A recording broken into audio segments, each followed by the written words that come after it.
Assalamualaikum warahmatullahi wabarakatuh. Kita masuk pada presentasi akhir ruang kolaborasi pengelolaan program yang berdampak pada murid dari kami kelas A2, yaitu Ibu Utami Sujaryani, Ibu Rismawati, saya sendiri Nur Haji Jagotom, dan Ibu Ernayati Harahap. Setia mendampingi kami Bapak Fasilitator Dr. Andos Casri MM dan Ibu Pengajar Praktik Erlin Nawati Damani SPD MPD. Baik, kali ini kami menawarkan 3 program, yaitu penghijauan, literasi, dan tahfiz Al-Quran. Masuk kepada program penghijauan. Program ini termasuk program kurikuler, merupakan kegiatan yang dilaksanakan untuk penguatan, pendalaman, atau pengayaan kegiatan intrakurikuler. Kegiatan ini merupakan kegiatan terstruktur dengan memberikan penugasan kepada murid atau warga sekolah untuk membawa tanaman pilihannya. Tujuannya menciptakan lingkungan sekolah yang asri, menenangkan, bersih, sehat, dan sejuk, meningkatkan kesadaran siswa untuk menjaga dan melestarikan lingkungan, memperkuat gotong royong dan kebersamaan, serta menumbuhkan karakter murid dengan meningkatkan kepedulian mereka terhadap lingkungan sekitar. Rencana yang akan dilakukan, kami akan melakukan sosialisasi penghijauan pada saat upacara atau pada saat yang lainnya, membagi kelompok siswa, menjadwalkan kegiatan yang akan dilakukan, menyiapkan lahan, menyiapkan bibit tanaman sesuai kesepakatan dengan siswa. Dampak yang kami harapkan, murid memiliki rasa cinta lingkungan, murid lebih disiplin dan menghargai waktu dengan melakukan kegiatan positif, meningkatkan rasa gotong royong dan saling memiliki, murid lebih menghargai hasil jerih payahnya, serta mengembangkan bakat dan potensi murid dalam hal menjaga lingkungan. Di sini ada diagram Y untuk program penghijauan. Yang pertama, suara. Murid diminta pendapat tentang lingkungan yang asri itu bagaimana, lalu mereka diberi pilihan memilih jenis tanaman yang akan ditanam dan bisa dipanen dalam jangka waktu pendek.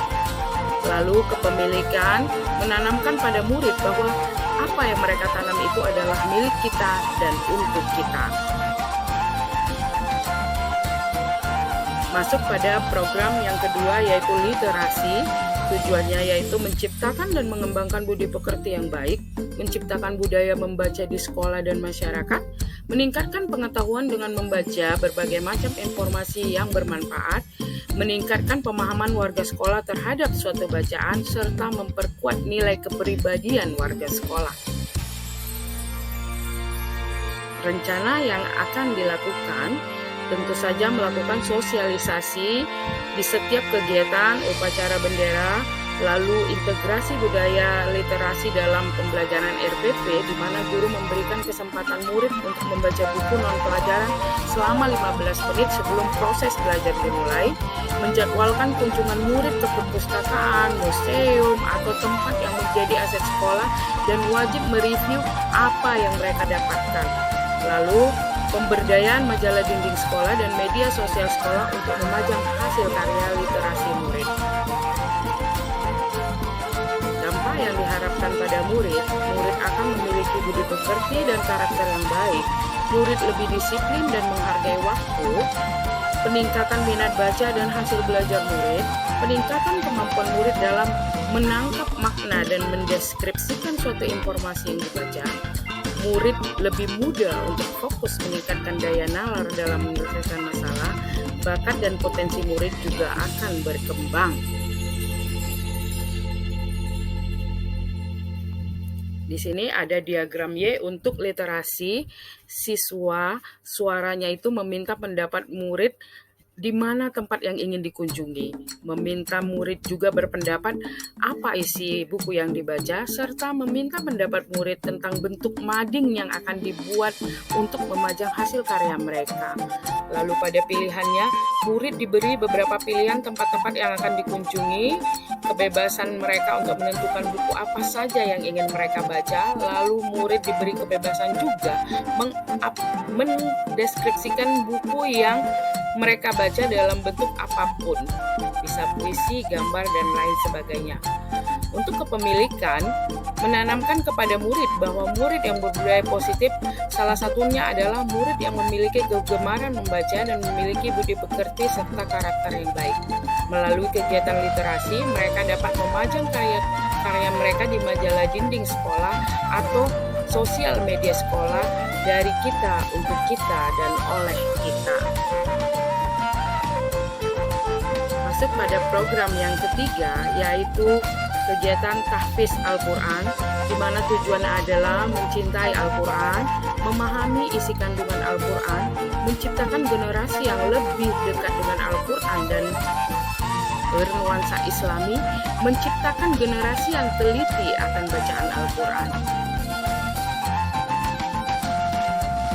Rencana yang dilakukan untuk tahfiz ini, sosiali tahfiz yang dilakukan oleh pihak sekolah atau guru pembina, tetap membagi kelompok siswa, menjadwalkan kegiatan yang akan dilakukan, melakukan murojah setiap hari 1 jam setiap harinya, melakukan tasmik sebulan sekali atau pengulangan ayat-ayat yang sudah dihafal, melakukan sidang munakosah 6 bulan sekali, yaitu ujian hafalan anak sejauh mana dia sudah menghafal. Dampak yang diharapkan dari kegiatan tahfiz Quran ini, murid memiliki rasa cinta kepada Al-Quran, murid lebih disiplin dan menghargai waktu dengan melakukan kegiatan positif dengan menghafal Al-Quran.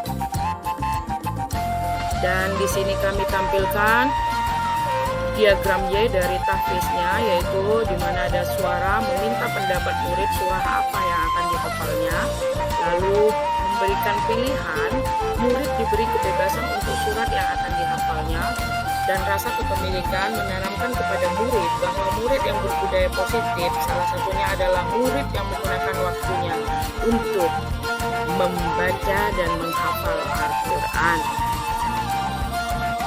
Dari paparan kami ini, banyak kegiatan yang dapat dilakukan sekolah dalam menerapkan pendidikan karakter melalui program atau kegiatan sekolah. Kegiatan tersebut dilakukan dengan tetap mengacu pada nilai utama karakter profil pelajar Pancasila, yaitu religius, beriman dan bertakwa kepada Tuhan Yang Maha Esa, berakhlak mulia, berkebinekaan global, gotong royong, mandiri, bernalar kritis, dan kreatif. Penguatan pendidikan karakter diharapkan dapat menumbuhkan siswa dengan karakter berpikir kritis kreatif serta mampu berkomunikasi dan berkolaborasi yang mampu bersaing di abad 21. Sekian paparan dari kami. Terima kasih. Salam dan bahagia. Horas. Wassalamualaikum warahmatullahi wabarakatuh.